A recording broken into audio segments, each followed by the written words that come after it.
Halo teman-teman, bertemu kembali dengan saya Omeke Sigula.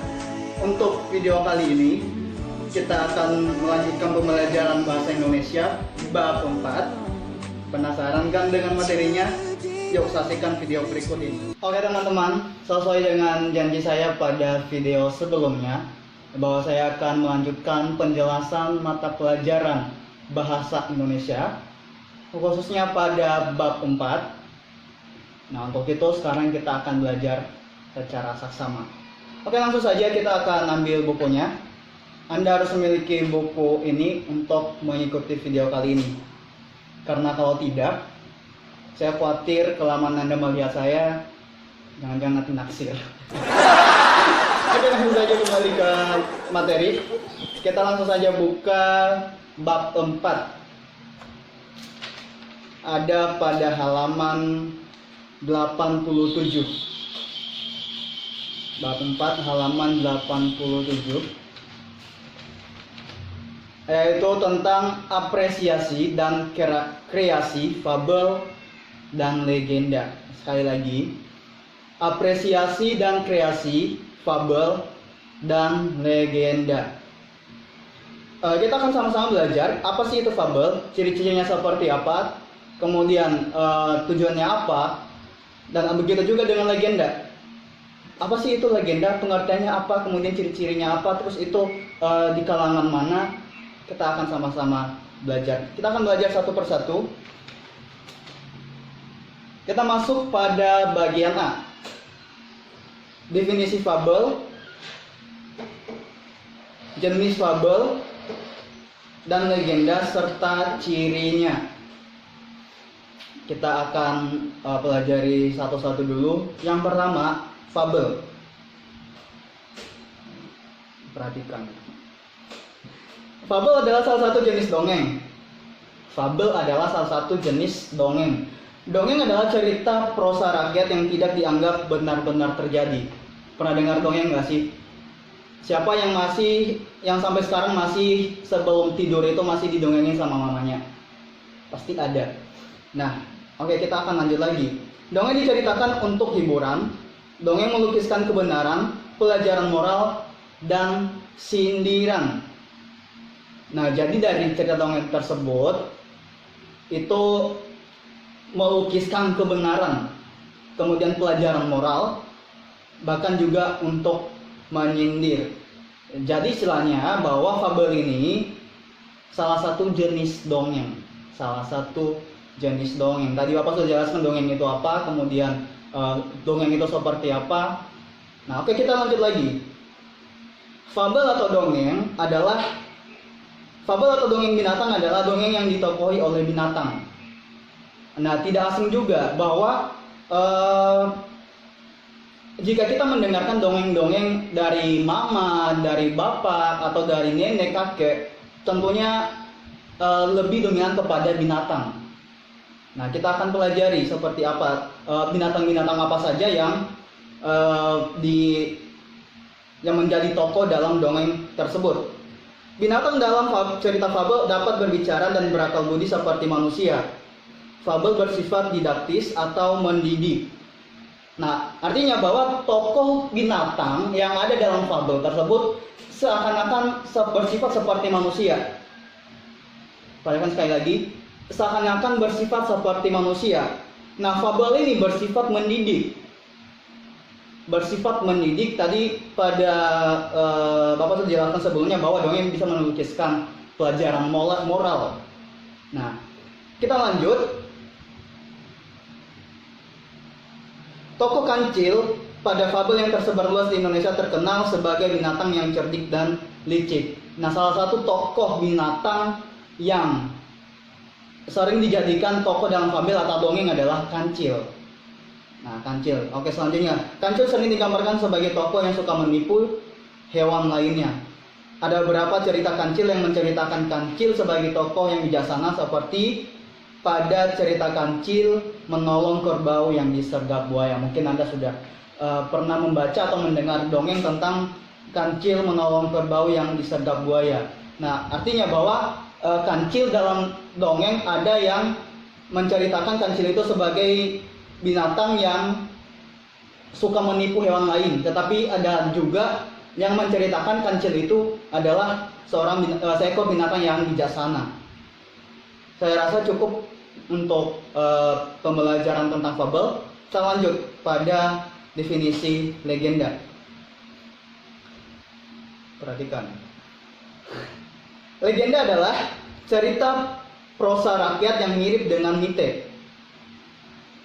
Cerita prosa rakyat yang mirip dengan mite. Mite adalah suatu peristiwa yang terjadi pada masa lalu yang dianggap itu benar-benar terjadi dan suci. Artinya itu benar-benar nyata. Itu mite. Nah, legenda dikatakan cerita prosa rakyat yang mirip dengan mite. Oke, kita lihat selanjutnya apa bedanya dengan mite, legenda ini. Cerita dalam legenda dianggap benar-benar terjadi tetapi tidak dianggap suci, dan oleh yang mempunyai cerita sebagai suatu yang benar-benar terjadi. Nah, dianggap benar-benar terjadi tapi tidak dianggap suci oleh si yang punya cerita bahwa itu benar-benar terjadi. Artinya bisa itu memang ada, memang fakta, bisa juga itu hanya sebagai mitos belaka. Selanjutnya, cerita dalam legenda telah dibumbui dengan keajaiban, kesaktian, dan keistimewaan tokohnya. Nah, Bapak rasa pernah kalian dengar bahwa legenda-legenda itu ada hubungannya dengan keajaiban-keajaiban atau kesaksian seseorang atau hal-hal gaib. Nah, yang mungkin bagi manusia itu tidak mungkin. Oke, kita lanjutkan. Legenda ditokohi oleh manusia, beda dengan fabel. Kalau fabel tadi ditokohi oleh binatang.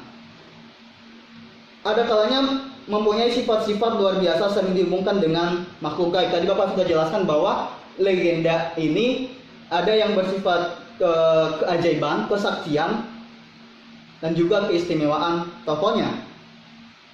Nah, mempunyai sifat-sifat luar biasa dan sering dihubungkan dengan makhluk gaib. Peristiwa bersifat sekular artinya bersifat keduniawian dan sering dipandang sebagai sejarah kolektif. Oleh karena itu, legenda dipandang sebagai sejarah kolektif atau folk story. Nah, nanti Bapak akan menjelaskan pada ciri-ciri legenda tentang folk story. Walaupun demikian, karena tidak tertulis, kisah tersebut telah mengalami distorsi sehingga jauh berbeda dengan kisah aslinya. Nah, perhatikan, legenda dipandang sebagai sejarah kolektif. Walaupun demikian, karena tidak tertulis, kisah tersebut telah mengalami distorsi. Artinya, legenda ini merupakan sejarah kolektif. Karena tidak tertulis atau tidak dibukukan, akhirnya legenda tersebut atau sebuah cerita atau peristiwa itu sudah mengalami distorsi. Distorsi artinya sudah mengalami atau sudah beda dari cerita yang sebenarnya, sudah memutarbalikkan fakta. Akhirnya sangat jauh berbeda dengan cerita aslinya. Nah, silakan perhatikan dengan baik. Oleh karena itu, legenda hendak dipergunakan sebagai bahan untuk merekonstruksi sejarah. Legenda harus bersih dari unsur-unsur yang mengandung sifat-sifat folklore. Jadi jika seandainya legenda ini mau dikembalikan sebagai sebuah sejarah atau dijadikan sebagai sebuah sejarah yang harus dibukukan, maka legenda tersebut harus hilang dari sifat-sifat cerita rakyat. Karena cerita rakyat ada yang benar-benar terjadi dan ada juga yang enggak. Oke, Bapak rasa untuk definisi fabel dan legenda cukup sampai di situ. Kita lanjut pada jenis-jenisnya. Lihat, perhatikan nomor 2. Jenis fabel dan legenda serta cirinya. Jenis-jenis fabel. Dilihat dari waktu kemunculannya, fabel dapat dikategorikan dalam fabel klasik dan fabel modern. Nah, kita akan belajar apa sih itu fabel klasik dan apa itu fabel modern. Fabel klasik merupakan cerita yang telah ada sejak zaman dahulu tetapi tidak diketahui persis waktu kemunculannya yang diwariskan secara turun-temurun lewat sarana lisan. Nah, fabel klasik ini sudah ada sejak zaman dulu. Artinya sudah ada sejak lama, tetapi tidak diketahui kapan atau waktu kemunculnya fabel tersebut. Nah, kemudian diwariskan atau diceritakan secara turun-temurun, secara lisan. Nah, coba perhatikan secara lisan. Jadi, apa yang disampaikan? Contohnya, Bapak menyampaikan satu cerita kepada Andre contohnya.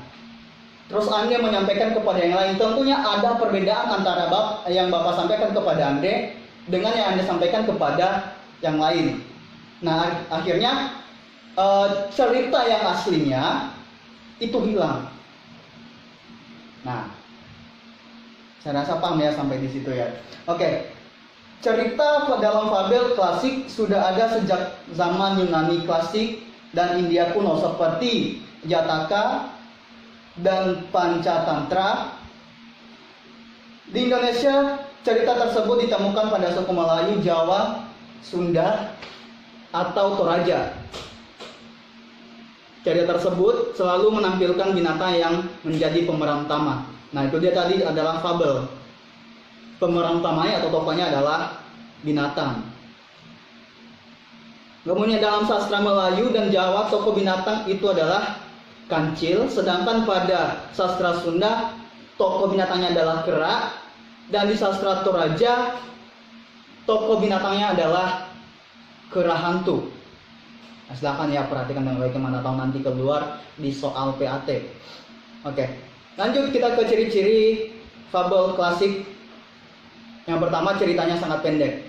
Sudah tentu mungkin kalian sudah tahu bahwa fabel itu ceritanya singkat. Kemudian temanya juga sederhana. Anda nanti akan melihat pada contoh ke depan seperti apa itu tema fabel. Yang ketiga, kental dan penuh dengan petuah dan moral. Nah, artinya fabel ini atau fabel klasik ini lebih dominan kepada nasihat-nasihat atau membedakan yang baik dengan yang buruk. Keempat, sifat hewani masih melekat. Jadi artinya karena ditokohi oleh binatang, maka sifat binatang tersebut itu masih melekat pada cerita fabel tersebut. Oke, kita lanjut pada nomor 2, fabel modern. Fabel modern merupakan cerita yang muncul dalam waktu relatif belum lama dan sengaja ditulis oleh pengarang sebagai ekspresi kesastraan. Nah, fabel modern itu ditulis atau muncul dalam waktu yang belum relatif lama. Sengaja ditulis oleh pengarang sebagai ekspresi bahasa, ekspresi kesastraan. Nah, dilihat dari jumlahnya, fabel modern lebih banyak daripada fabel klasik.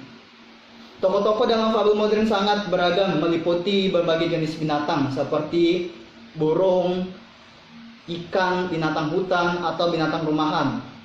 Contoh fabel modern antara lain keledai yang dungu, bona dan rongrong, dan seperti contoh-contoh lainnya. Nanti Anda bisa baca dan juga bisa cari di internet contoh-contohnya. Ada beberapa contoh pada pelajaran ke depan yang harus Anda baca.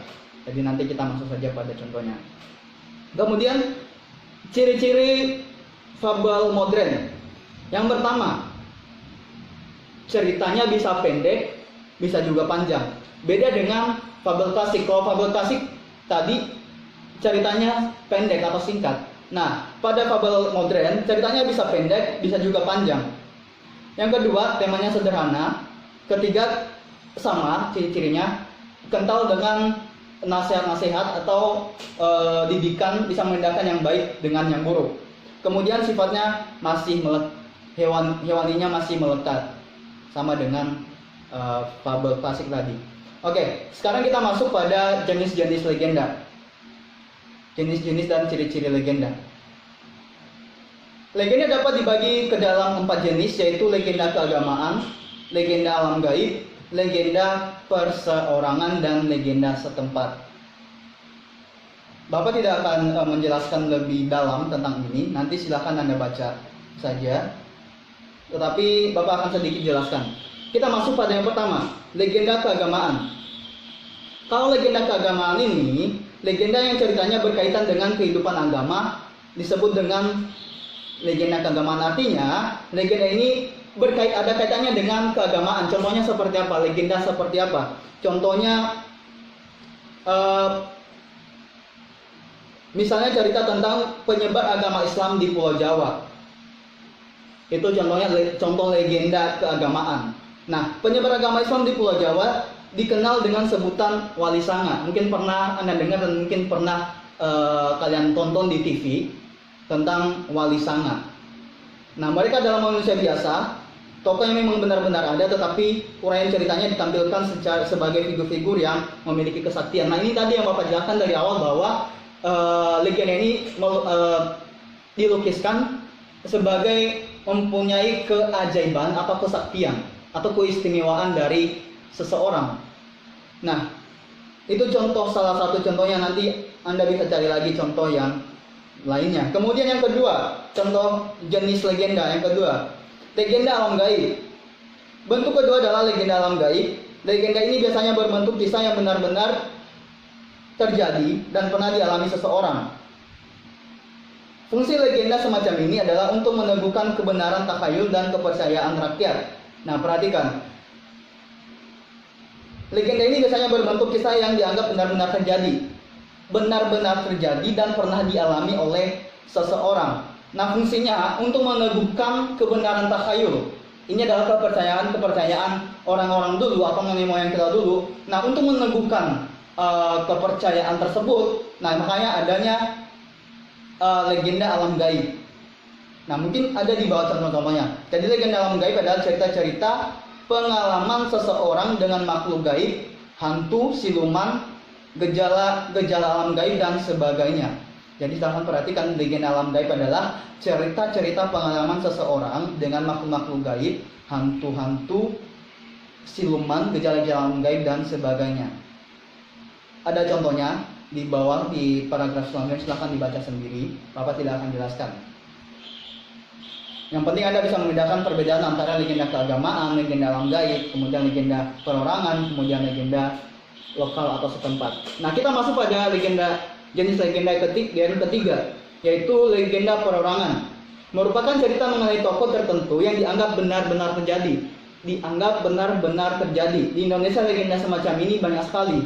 Misalnya Sabai nan Aluih dan si Pahit Lidah dari Sumatera, si Pitung dan Nyai Dasima dari Jakarta, Lutung Kasarung dari Jawa Barat, Rara Mendut dan Jaka Tingkir dari Jawa Tengah, Suramenggolo dari Jawa Timur, serta Jayaprana dan Layonsari dari Bali. Nah, ini contoh-contoh dari legenda perorangan. Artinya bahwa legenda ini perorangan merupakan cerita mengenai tokoh-tokoh tertentu yang dianggap benar-benar terjadi. Dan kemudian tokoh-tokohnya juga ada. Seperti kalau dari Jawa Tengah itu Jaka Tingkir. Saya rasa pernah nonton Jaka Tingkir. Bapak juga dulu suka nonton. Nah, itu contoh-contoh dari legenda perorangan. Sekarang kita masuk pada legenda lokal atau setempat. Legenda lokal adalah legenda yang berhubungan dengan nama, tempat kejadian, gunung, bukit, danau, atau sebagainya. Ada juga contoh-contohnya ya, silakan diperhatikan. Seperti Danau Toba itu di Sumatera. Kemudian Gunung Tangkuban Perahu atau Sangkuriang itu di Jawa Barat. Dan masih lagi ada contoh-contoh, silakan nanti dibaca pada selanjutnya. Sekarang kita masuk saja pada ciri-ciri. Sampai di sini udah paham belum? Kalian nggak ada di sini. Ya, sekarang kita masuk pada ciri-ciri legenda. Ada 5. Silakan diikuti dengan baik ciri-ciri legenda. Yang pertama itu adalah orang yang mempunyai cerita dianggap sebagai suatu kejadian yang sungguh-sungguh pernah terjadi. Jadi dianggap itu memang pernah ada, pernah terjadi. Kemudian kedua, bersifat keduniawian atau bersifat sekular, terjadinya pada masa yang belum begitu lampau, belum terlalu lama, dan bertempat di dunia seperti yang kita kenal. Artinya itu pernah terjadi di tempat yang kita ada, mungkin itu seperti tadi di Jawa Barat, mungkin itu di Sumatera. Nah, artinya seperti itu. Kemudian tokoh utama dalam legenda adalah manusia. Tadi Bapak sudah jelaskan bahwa tokoh utama legenda manusia, kalau fabel itu adalah binatang. Ketiga, sejarah kolektif. Maksudnya sejarah yang mengalami banyak distorsi karena sering berbeda dengan kisah aslinya. Sering mengalami distorsi artinya Bapak tadi sudah katakan sudah mengalami tidak sesuai dengan cerita aslinya. Ada pemutarbalikan fakta karena tadi disampaikan dari mulut ke mulut atau secara lisan. Kemudian bersifat migration, yakni dapat berpindah-pindah sehingga dikenal luas di daerah-daerah yang berbeda. Akhirnya berpindah-pindah sehingga legenda ini pun dapat dikenal di daerah mana saja, di daerah yang berbeda-beda di seluruh Indonesia. Bersifat siklus, yaitu sekelompok cerita yang berkisar pada suatu tokoh atau kejadian tertentu. Misalnya di Jawa, legenda-legenda mengenai Panji. Nah, itu penjelasan tentang ciri-ciri legenda. Nah, di bawah ini ada contoh-contohnya, silahkan nanti Anda bacakan. Dan mungkin sudah dibaca karena Bapak sudah kasih tugas. Ini penjelasannya saja. Nah, oke, sampai di sini untuk video kali ini. Untuk materi selanjutnya, silahkan tunggu pada video selanjutnya. Nanti jika ada pertanyaan silakan saja ditulis di kolom komentar atau bisa juga dengan kontak pribadi dengan Bapak. Dan jangan lupa untuk like, komen, share, dan subscribe. Terima kasih.